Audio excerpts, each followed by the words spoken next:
Do you ever get project paralysis? You know, that feeling that's kind of like writer's block, where you've got a great idea, you know exactly where you want to go with it, and then you just feel stuck? Either you can't find the right fabric, or maybe you've got the fabric, but you've got to go through all the next steps to getting it washed and ironed and cut out. Or maybe you have a whole pile of projects, and you know you've got to finish them by a certain deadline, but it just feels like leaping the highest hurdle to even get started. I know exactly what that feels like, and today's video is going to be about how to break things down into bite-sized chunks, stack your projects in a way that makes sense, and power through them, even if you only have a little bit of time to put aside for sewing each week, and even if you feel like today is just not the day. We've got this covered.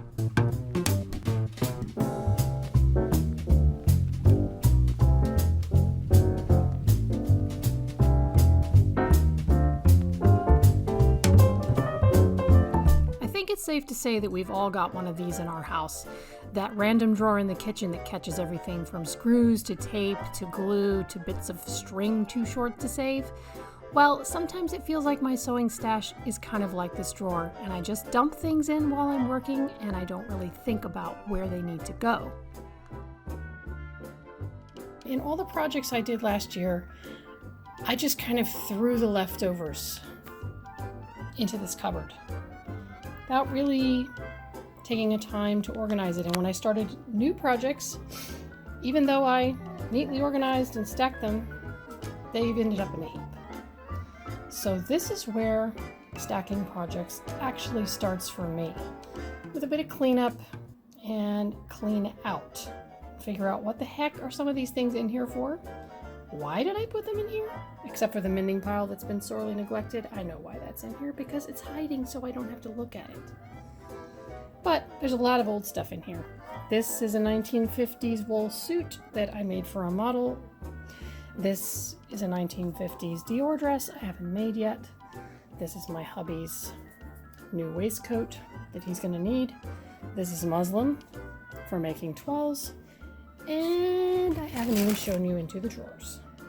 Yeah, bags of lace, fabrics I bought in Paris, leftover bits. The stash has to be organized. And then I can set up my project stacks in a nice organized way and get moving. For me, the easiest way to organize is actually just to pull everything out and lay it in one place where I can eyeball every last thing in the cupboard. I need to know, do I have projects that I've already started? Did I cut out a dress and forget about it? The answer to that is yes. 2, do I have mending projects that need to go in their own pile? Do I have things that I've set aside for a project but I haven't actually gotten around to washing or cutting out? I need my eyes on everything so that I know exactly where it's going to go when I put everything back.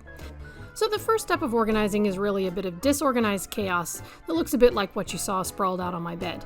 But the wonderful end result is an organized system where you know where everything is, you've got your projects lined up, and you're ready to attack them with gusto because it's easy to find what you're looking for. That's the first step of stacking your projects. Now let's move on to what we do next. So what does stacking projects actually look like? If you've got multiple sewing jobs that you need to finish by a certain deadline, or even if you don't have a fixed deadline, stacking simply means doing one step for each project at the same time, rather than going through one project at a time. This is a huge help if you've got a lot of things on your plate, but not a lot of time to power through each one in a day or two. When you've got a single project, there's a logical order to help you get through it. For me, that looks something like this.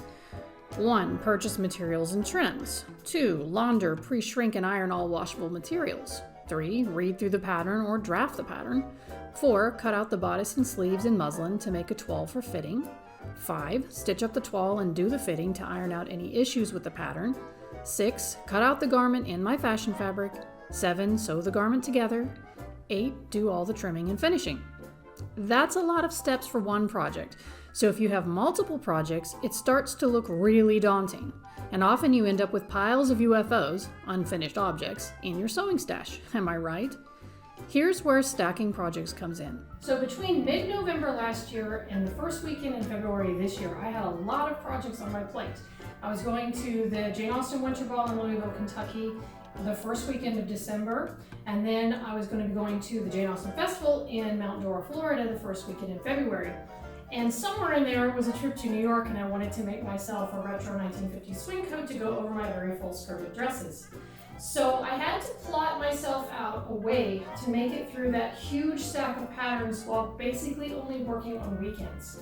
Because stay-at-home mom, homeschooling mom, there just isn't a whole lot of extra time in the day. Although now that we're all on quarantine and we're on spring break, I'm finding amazing amounts of time to get stuff done. But back then, I was basically having a Saturday to sew. Maybe if I bled into a Friday afternoon, once the kids were done with their projects, I could also sew then.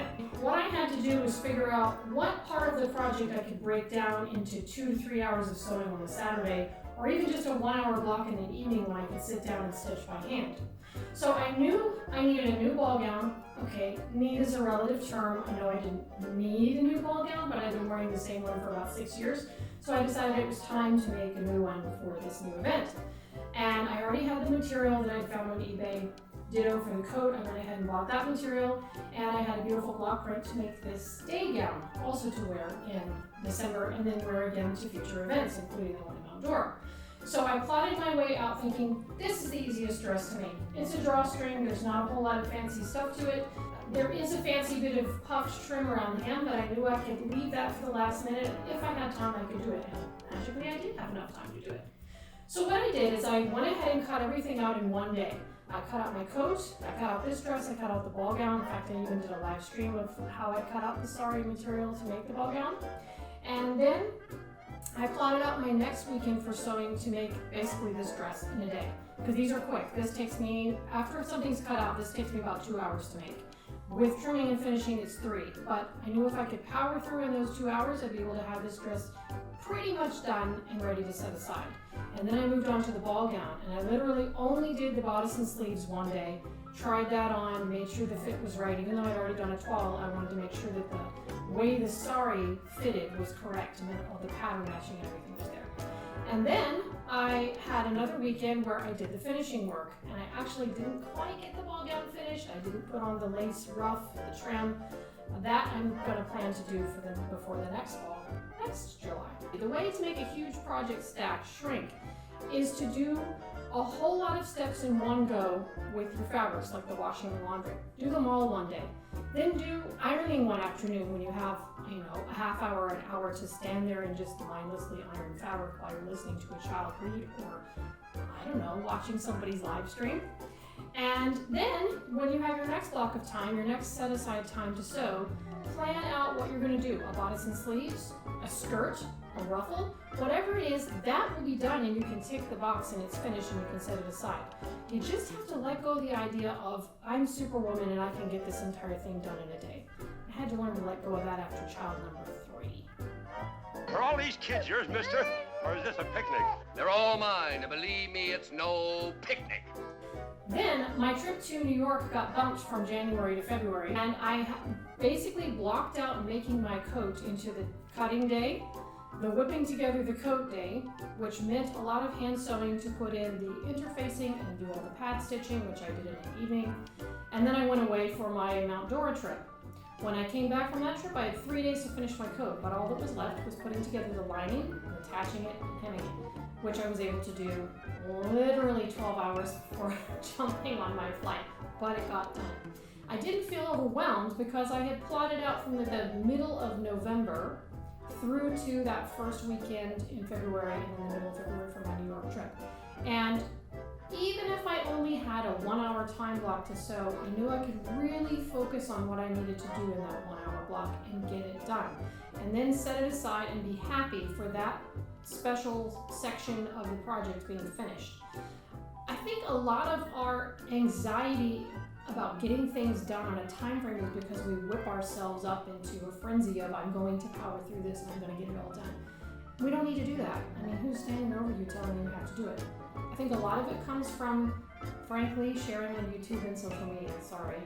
Because we see everybody else's projects go together in a magical 8 minutes or 10 minutes and then it feels like, wow, I'm just such a loser. Let me tell you something. I started this YouTube video about 4 days after I finished my introductory one, and it's now been a month. I have worn the same dress every time I've done a new segment of film for this particular video, just so it looks like it was all done in a day. Magic! It isn't all done in a day. It's taken a month, and it's still going to take me a couple hours to finish editing, which I'll do when my kids are asleep.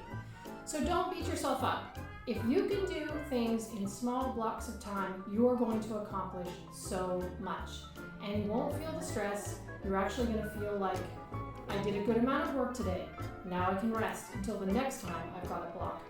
And then I'll work on the next part of my project. And eventually that ginormous stack will whittle down and you will have it all finished. So keep at it. Anything I can do, you can do better. I promise. That's my motto for this year. Just do it. Break it down into a small time frame. Power through it when you've got the time to do the sewing or the hand sewing or the research, whatever it is you need to do in your block of time. Get it done and then put it all away, set it aside. And this is coming from a woman who doesn't have a dedicated sewing room, who doesn't even have real cupboard space in a 1948 bungalow. What I did is I bought myself an old TV cupboard, and that is what I store all of my current projects and my sewing machine and my fabrics in. And it works. You don't need a fancy she shed to get your work done. You just need sheet power or heat power. Have fun, get your projects done without stress, and leave me in the comments to tell me what you're up to. I always love seeing what you're doing.